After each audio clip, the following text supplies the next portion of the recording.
Fala galera, eu sou Igor Miranda e aqui vai uma entrevista com Alírio Neto, vocalista que lançou seu novo álbum solo, All Things Must Pass. Esse disco tem participações de nomes como Arnel Pineda, vocalista do Journey, Andria e Ivan Buzik, os irmãos do Dr. Sim, Felipe Andreoli, que é baixista do Angra, entre outros grandes músicos que colaboraram com o trabalho. Além de falar sobre esse álbum, o Alírio comentou sobre os próximos passos da carreira dele, o que inclui um novo disco com o Xamã. Ele passou a fazer parte da banda após a morte do André Matos em 2019 e essa parceria finalmente está rendendo músicas inéditas. Antes de tudo, vale um pequeno aviso. Em alguns momentos dessa entrevista, poucos momentos, diga-se de passagem, tivemos travamentos breves por conta de um problema na internet. Nenhum desses problemas afeta a compreensão da entrevista, mas é sempre bom avisar quando a gente tem um problema técnico. Enfim, se liga só!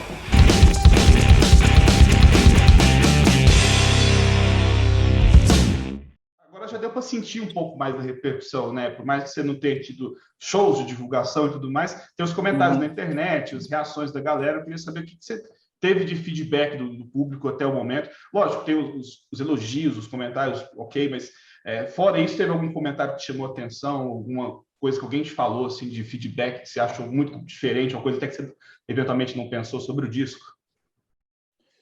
Cara, eu não penso muito nisso, né? Eu procuro.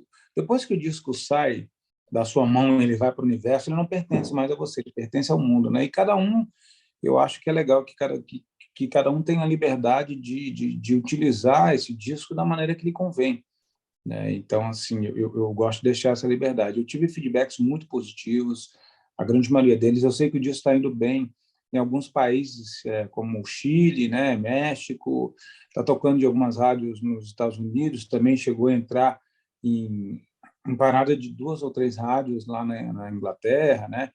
Então, no Japão também eu já recebi feedback que o disco lá está sendo vendido só importado. E na Espanha, né, agora, claro, também teve, mas eu recebi realmente muitos convidados, a grande maioria, né, cara, é gente que curtiu o trabalho, né, assim, e mesmo os comentários que talvez não fossem, não tive nenhum comentário negativo, eu tive algum comentário tipo dizendo, olha, eu não entendi muito bem por que isso, por que aquilo outro, né, se você é um cara do metal, assim, esse é um erro recorrente das pessoas, eu não sou um cara do metal, cara, eu faço metal também, eu sou um artista que se empresta para arte. Então, assim, obviamente, quem conhece a minha carreira sabe que eu sou maluco e que a qualquer momento eu posso gravar um disco de jazz, se me der na telha, entendeu? Então, é isso, né? Eu estou muito feliz, cara, com o resultado. Assim, a gravadora está feliz também, a gente está recebendo, eles estão recebendo bastante feedback positivo e isso é bem legal, cara. Estou feliz, cara. Eu tenho bastante orgulho desse disco. Massa. E assim, como você até comentou, é um disco versátil, né? Acho que ele reflete um pouco mais a sua personalidade como músico do que eventuais trabalhos com bandas, porque aí você tem que se moldar na Isso. sonoridade da banda, né? Sendo um artista solo, você consegue explorar várias facetas. Eu queria saber como é que surgiu a ideia de fazer esse disco e como é que você trabalhou para gerar esses diferentes gêneros aí.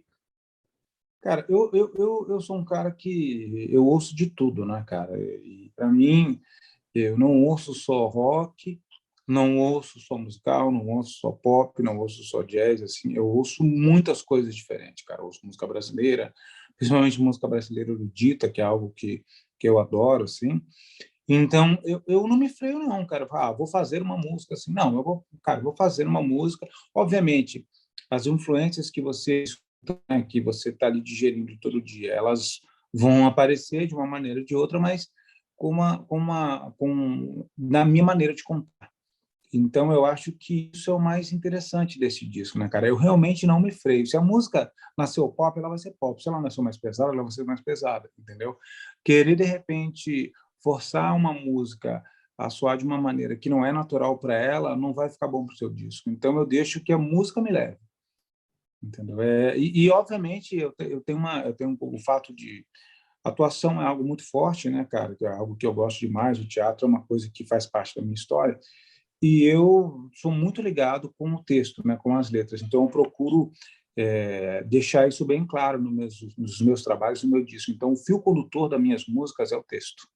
Por mais que, às vezes, eu comece com às vezes com a melodia, não tenho realmente uma maneira para compor, né?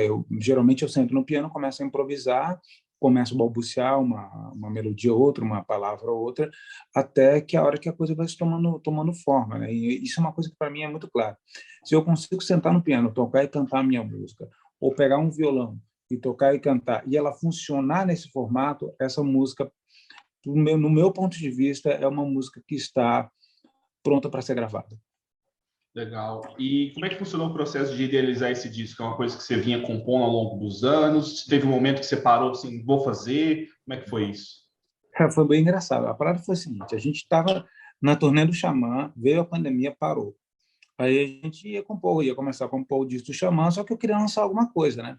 Então eu me juntei com o Adriano Daga e com o Thor Moraes, são dois amigos meus, e na verdade foi assim, eu fiz uma música que era Grey. Toquei, tem uma música aqui eu quero gravar. Aí mandei para eles uma versãozinha demo lá, e a gente se juntou e compôs a música. Não muito tempo, mas algum tempo, né, cara? E aí a gente, algum dia, falou, cara, um dia a gente vai fazer alguma coisa junto, ficou naquele chove não molha, blá, blá, blá. Até que, puta, eu pensei, a Grey é a música para ele. Então eu escrevi a melodia, mais ou menos pensando nas nossas duas vozes, né, como iriam casar. Mandei a música para ele, ele adorou, gravou, e aí o que aconteceu? Ia lançar um single. Grey ia ser um single. Fiz um lyric video, coisa toda, né? E aí o que aconteceu foi, cara, eu precisava de um contrato para assinar com ele. Liguei para o Edu Falaschi, o Edu tinha acabado de fazer o DVD dele, alguma coisa assim. Eu falei, bicho, me dá um modelo de contrato aí, ou você tem algum modelo, assim, você tem alguém que tenha para eu poder... coisa de cessão de direito, essas coisas todas, né? E aí ele me botou em contato com o Juan Curral, que hoje é meu manager, e ele falou o seguinte, cara, essa música tá muito boa para ser só um single. Peraí, dá um tempinho aí. Cara, ele chegou e começou a mandar para umas gravadoras, e aí a Frontiers me fez uma oferta, né? Olha, a gente quer esse dia, a gente quer um disco, você consegue levantar um disco até dezembro? No mesmo momento, cara, eu liguei para o Adriano Daga, que é o meu parceiro, né? Um cara que eu confio muito, o produtor falou, Adriano, vamos? Ele falou, vamos embora. Então a gente levantou o disco, né? E começamos a compor a partir daí. Mas a primeira música a que deu a vida a esse disco foi a Grey, né? A música do Arnel Pineda. Então começamos a trabalhar, eu comecei a cavar fundo nas coisas que eu tinha nas demos, a gente fez ping-pong, né? Então, e aí acabou nascendo esse disco, né? Que o nome All Things Must Pass é uma homenagem ao George Harrison. Sou um viciado, apaixonado pelos Beatles. Eu adoro esse disco, né? Do George Harrison, que chama All Things Must Pass. Apesar da música não ter nada a ver com a música dele, né? Isso foi realmente uma referência, uma homenagem. E olha que coincidência, cara. O meu disco saiu no dia 6 de agosto, no mesmo dia que eles fizeram um relançamento, um box oficial do George Harrison de 50 anos, comemorando 50 anos do All Things Must Pass dele. Isso foi a hora que eu falei isso para os caras da Frontiers, os caras, mano, que loucura, meu. Puta coincidência, que ninguém pensou nisso. Então, assim, foi uma coincidência, uma dessas do destino. Né? Eu acho que o disco, ele tem... Cara, o disco, ele tem tudo que eu gosto ali, cara. Tudo que eu gosto. Assim, o Arnel, puta, a hora que eu ouvi a voz dele, eu pirei, assim, todas as coisas os elementos que estão no disco, o Andreoli, cara, puta, a hora que eu mandei, o Andreoli, o baixo que ele fez na Grey é impressionante, né? O Hugo, eu mandei a música pro Hugo, ele fez um solo. Aí falou, não, tem um demo aqui, deixa eu fazer o solo de novo. Não, você não vai fazer. Esse é o solo da minha música. Esquece, você não vai fazer de novo. Então, o Alberto Rionda também, o guitarrista da Avalanche, né? Estou muito sortudo, cara, ter esses caras comigo aí. É legal você ter comentado esse exemplo do Hugo, porque muitas vezes as coisas mais legais, elas nascem do repente, assim, né? Às vezes você não está pensando muito bem, você simplesmente coloca tudo aquilo que você está sentindo que deve fazer e sai. Às vezes é até complicado se você grava numa qualidade, às vezes, que não está muito boa, você pensa, nossa, não vou conseguir recriar isso aqui, né? Sim. O lance, cara, assim, você bate no Hugo, você encosta no Hugo, bateu nele, cai um CD composto com a capinha e tudo, já. O cara criativo, cara, impressionante. Isso é legal demais. E assim, como você estava comentando, né, esse disco foi lançado pela Frontiers, que é uma gravadora de expansão mundial, né? Uhum. Inclusive, é uma gravadora que está trabalhando com muito artista brasileiro, né? Muita banda do Brasil, tem muita gente do Brasil legal também que está envolvida com a Frontiers, e é legal saber também que você lançou um disco com eles, é uma gravadora bem focada em hard rock, em metal melódico, nessas frentes mais melódicas. Como é que tem sido trabalhar com eles e de que modo que você acha também que assinar com a Frontiers ajudou também na divulgação do disco em termos mundiais? Cara, obviamente a distribuição de uma gravadora major como a Frontiers já ajuda muito, né, cara? O disco chegar em lugares onde você, teoricamente, não chegaria. Então, eu recebi feedback de países que eu nunca imaginei, né, cara? Tipo, o cara lá do Camboja, o cara da Suécia, entendeu? Outros, pô, da República Tcheca, da Romênia. Então, isso é muito legal, né, cara? A Frontiers olhar para cá, eu acho que demorou para uma gravadora dessa aí começar a olhar para a gente, cara, porque aqui no Brasil a gente tem, meu, a única coisa que atrapalha é a gente estar um pouco isolado do mundo pelo idioma português, né, que é maravilhoso, mas não para esse universo do rock, né?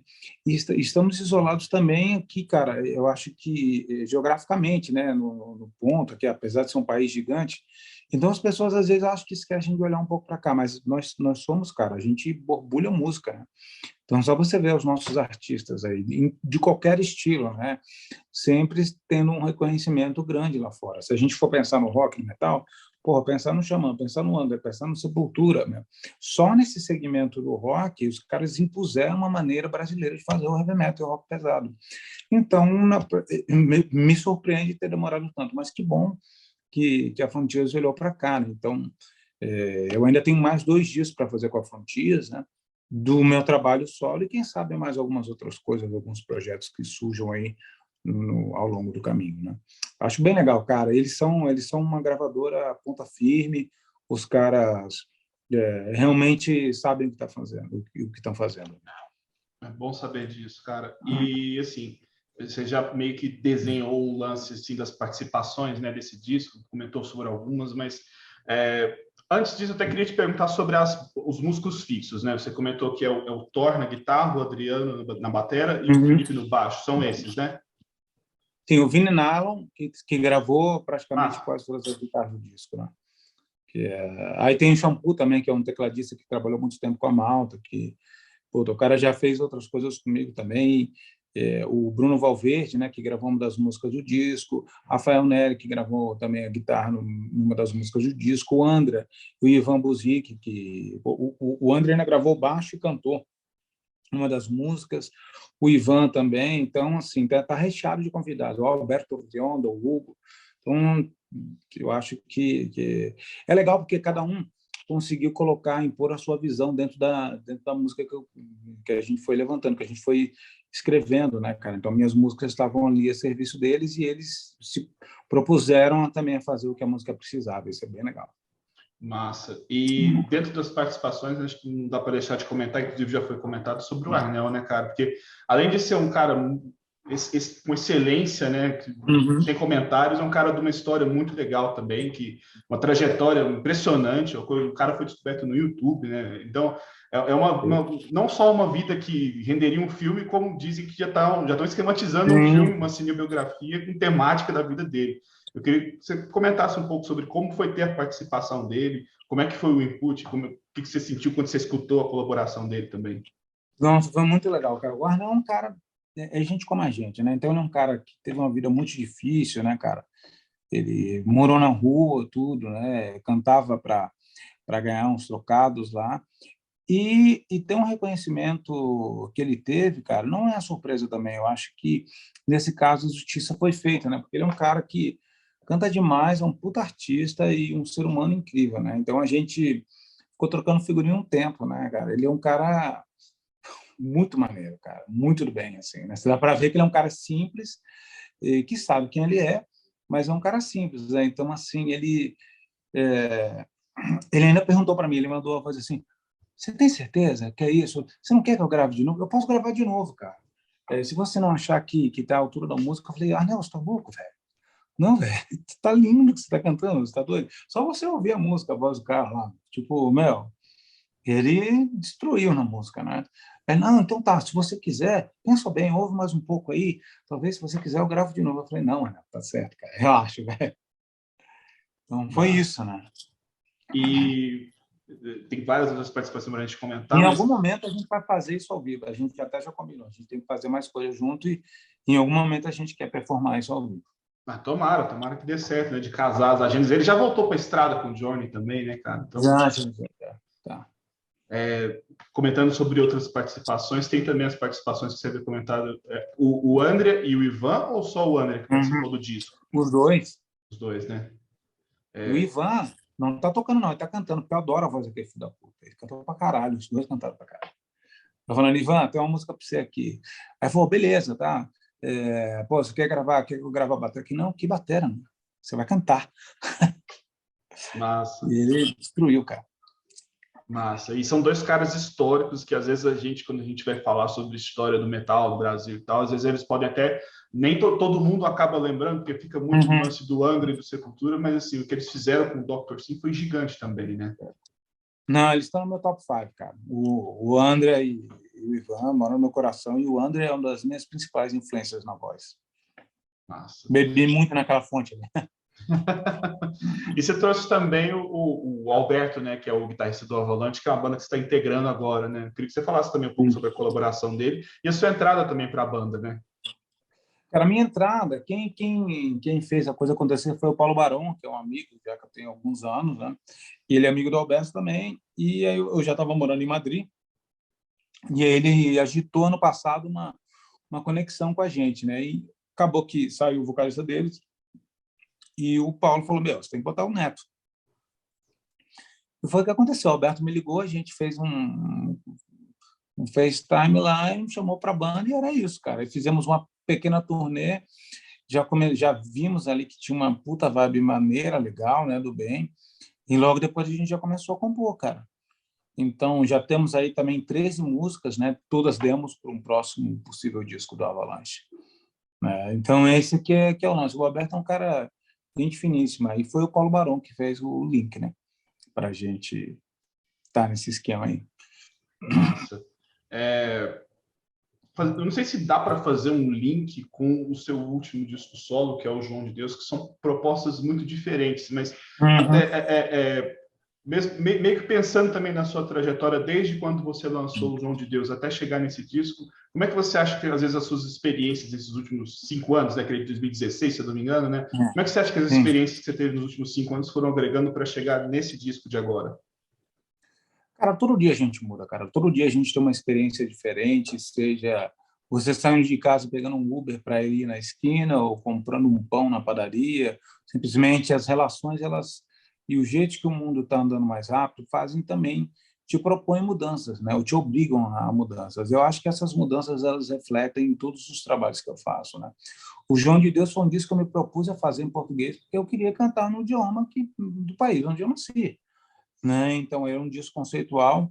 Acabou que a história daquele cara lá que violentou as mulheres, né, fez aquela merda toda lá, que está preso, ele atrapalhou um pouco o esquema do disco, porque muitas pessoas ligaram o nome a ele, né? E não é, cara. O João de Deus é um personagem que, na minha cabeça, ele é o típico brasileiro, né? Então, ele pode ser um engravatado, pode ser aquele mendigo, ele pode ser o cara que trabalha no McDonald's, pode ser um apresentador de televisão. Ele é o típico brasileiro que, às vezes, é batizado em nome de Deus e se sente esquecido por ele, ou pelo seu país, ou pelo que seja, né? Então, eles são várias visões desses personagens, né?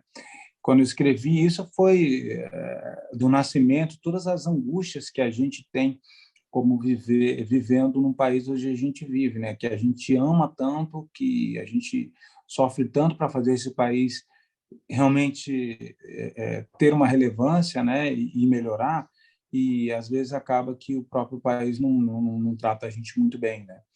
Então, acho que essa dualidade, né, cara, esse lado bom, esse lado negro, foi essa ênfase desse disco. Já no outro DVD que eu gravei, do Journey So Far, eu fiz o apanhado da minha carreira, né? Tive várias participações ali do meu grande irmão Marcelo Barbosa, do Angra, da galera toda, Quesada, né, cara, da Noturna, tudo, que na época ele estava na Noturna. E isso tudo eu fiz um apanhado, cantei até coisa do Jesus Christ Superstar, também coisa do Will Rock, mas toquei várias coisas da minha carreira. Isso foi mais uma celebração de 25 anos de carreira, né? Já o Things Must Pass foi essa história que eu acabei te falando, né? E provavelmente o próximo disco eu devo fazer diferente, o outro ainda diferente. Não sei, né, cara? Eu estou sempre tentando me reinventar. Eu não tenho medo de arriscar, não, cara. Eu acho que os grandes artistas da história, Queen, Michael Jackson, os Beatles, entendeu? Eles nunca pensaram isso. Eles fazem o que faz sentido para eles naquele momento e acaba que todos nós temos momentos diferentes, né? Você, eu, sua mãe, minha mãe, meu pai, todo mundo, né? Então esse é que eu acho que é o engraçado da vida, que é o legal da vida também, você ouvir se entregar a esses momentos e botar para fora.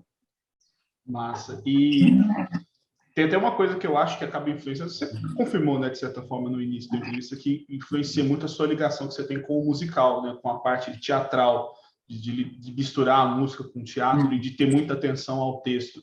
Eu sou curioso para saber como é que começou o seu envolvimento com essa parte teatral da música. Começou pelo erudito, cara. Eu comecei a estudar para canto lírico quando eu tinha 17 anos, né? Me apaixonei pela ópera, quis virar cantor de ópera uma época, mas o tipo de voz que eu podia fazer naquela época, né, que era a minha voz sempre foi muito leve, eu teria que cantar ou como um contratenor ou como um tenor ligeiro. Não tinha muito mercado aqui no Brasil, ia ter que me mudar para a Europa. Imagina um japonês vindo para cá tentando aprender, competir na bossa nova aqui com a gente, entendeu? Não estou dizendo que isso não é possível, mas é muito mais difícil, né? Então, o que aconteceu, cara? O meu professor falou, olha, vamos estudar o máximo que a gente conseguir de técnica, eu vou preparar o repertório. Então, fiquei alguns anos fazendo isso e, dentre essas escolhas de técnica, repertório, eu comecei a cantar musicais da Broadway, né? Ou Broadway, esse tipo de coisa, até conseguir migrar para os musicais mais pop de hoje em dia.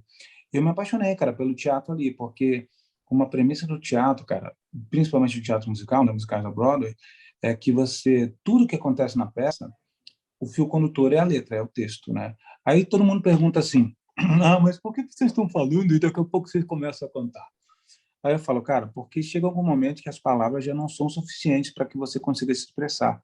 Você ou vai dançar, ou você vai cantar, ou você vai tentar, de alguma outra maneira, se expressar, usar outras ferramentas para se expressar. Então, assim, mas tudo, o condutor é o texto, cara. E isso fez a diferença na minha música, porque se você não tem intimidade com o seu texto, né, o público não vai sentir isso, cara. Quando você está íntimo daquilo que você está dizendo, se você tem verdade naquilo que você está dizendo, o público também vai comprar essa ideia, eles vão entender isso, né? E é por isso que, por exemplo, vários programas desses aí que tem cantores incríveis, The Voice, não sei o que lá, Idols, pô, tem gente que canta pra caramba, mas às vezes não adianta você ter uma puta voz, né, e não ter nada para dizer. Então, aí você ouve o Raul Seixas, você ouve o Cazuza, que tinha língua presa, e puta, chega batendo, parece uma porrada no teu peito, porque eles têm o que dizer. Então, acho que é isso. Eu acho que quando você junta... Isso que foi importante para mim, o teatro, né? Então, a partir do momento que começou o primeiro musical, franquia grande que eu fiz, foi em 2000, cara, 2001, estava no México. Eu tinha 24 anos quando eu fiz o Jesus, né? Anos depois, eu passei em alguns outros musicais, me chamaram para algumas outras produções. Acabei não fazendo por decisão profissional mesmo, não era o momento. Até que me chamaram para fazer o Judas aqui no Brasil em 2014. E aí foi quando eu vim, puta, de novo despertou aquela paixão ali. Logo depois eu fiz o rock. O teatro, ele te ajuda, cara, a ser um artista muito mais completo. E você sente que às vezes pode ser um pouco difícil ficar fazendo essas viradas de chave, porque você tem que se adaptar ao teatro e você também tem a sua carreira como performance estritamente musical, né, sem ser teatral. Você sente alguma dificuldade em fazer essa transição, em às vezes ter uma agenda para uma coisa, depois para outra, tem que fazer essa migração repentina, às vezes? O mais difícil é a agenda, assim, mas é óbvio que cada trabalho exige o seu sacrifício, né? Se você não está disposto a se sacrificar por aquilo, cara, você talvez tenha que fazer outra coisa, né? Eu não tenho muito essa onda, não. Eu vou naquilo que toca o meu coração, né? Então, se aparecer, se agenda, se o universo conspirar, eu vou estar fazendo. Seja teatro, seja outro disco, seja uma turnê, para mim não importa. Enquanto estiver fazendo sentido, eu estou fazendo aquilo, cara. Quando parar de fazer sentido, sei lá, vou jogar videogame. E você havia comentado que existe um contrato para você fazer mais discos com a Frontiers. Você é um cara que você não para, né? Dá para ver que você está sempre envolvido com uma coisa diferente. Já está desenhando alguma coisa para ser lançado futuramente? Tem alguma coisa que está, pelo menos, planejado nesse sentido? Você Ainda possa não, contar, é cara, lógico, ainda né? não. Ainda não, mas eu tenho já a música já para um próximo disco, entendeu? Músicas que sobraram desse disco, que na hora que eu for compor o disco, eu não sei se elas ainda vão estar ali. Talvez eu comece a compor tudo do zero de novo, entendeu? Talvez eu resgate alguma delas. Eu não sei, assim, ainda não pensamos nisso, mas possivelmente, se isso vier a acontecer, vou começar, cara, talvez final do primeiro semestre do ano que vem, começando o segundo semestre, começar a trabalhar no disco, entendeu? Depende de vários fatores, porque tem o disco do Xamã para sair, aí tem o disco do Avalanche para sair, entendeu? Até uma questão de você conseguir conciliar as agendas, né? Que não impede de eu já estar compondo disco, né? Não é o caso agora, né? Ainda estou digerindo esse. Sim, está muito cedo ainda também, né? Até é bom dar esse tempo, né? Porque senão às vezes acaba saindo uma obra muito semelhante à que você acabou de lançar, né? Exatamente, cara. Você matou a charada. Exatamente. E ainda falando de Frontiers, né? Você participou de um disco do Jeff Scott Soto que vai ser lançado, acho que essa semana, se eu não me engano, né? Que é um disco de duetos. Você gravou I'll Be Waiting do Talisman com eles. Essa banda é fenomenal, né, cara? Tipo, uma banda que Muito, certamente cara. mereceria mais atenção aí, né? Concordo. Cara, o Souto é um cara... A gente é muito brother, então, às vezes, de vez em quando, a gente fica só se mandando meme, assim, cara. Então, o cara é um cara do bem, né, cara? Ele é o americano mais brasileiro, né, que eu acho que eu conheço, assim. Então, ele tem essa vibe aí, né? Pô, eu me senti muito honrado quando ele me chamou, cara. Ele me ligou, me chamou assim, falou, porra, vamos fazer, eu acho que vai ser foda. Queria que você... Pô, nem pestanejei, né? Então, a gente gravou a música, né? Eu gravei lá em Madrid. Gravei minha parte do clipe também, vai sair um clipe com essa música. E, pô, curti pra caralho fazer isso. A música é animal, né, cara? Adorei, né? Sou tão cara, gente fina demais, né? Adoro a caipirinha, que filho da puta. Ele é um cara também que não para, né? Você vai olhar a ficha corrida do cara, tá louco. Gravou muita coisa com muita gente, até de backing vocal ele sai fazendo, né? Sim. Ele fez parte do Queen Extravagância também, né? Banda que eu sou vocalista hoje. Então, assim, ele é um cara, pô, que dispensa comentários, né, cara? Foi vocalista do Journey, Malmsteen, tem uma carreira solo brilhante, assim, não tem que falar, carreira impecável, cara. Sim. E você havia comentado aí sobre o disco do Xamã. Vocês ainda estão gravando? Já foi concluído? Como é que está o processo? Bom, já Você tá... pode contar, lógico, né? Sim, não, já está praticamente tudo gravado, né? Eu fui para a Alemanha, fiquei lá para terminar os vocais, né? Fizemos os vocais todos lá. E, cara, o disco tá foda. Tá foda.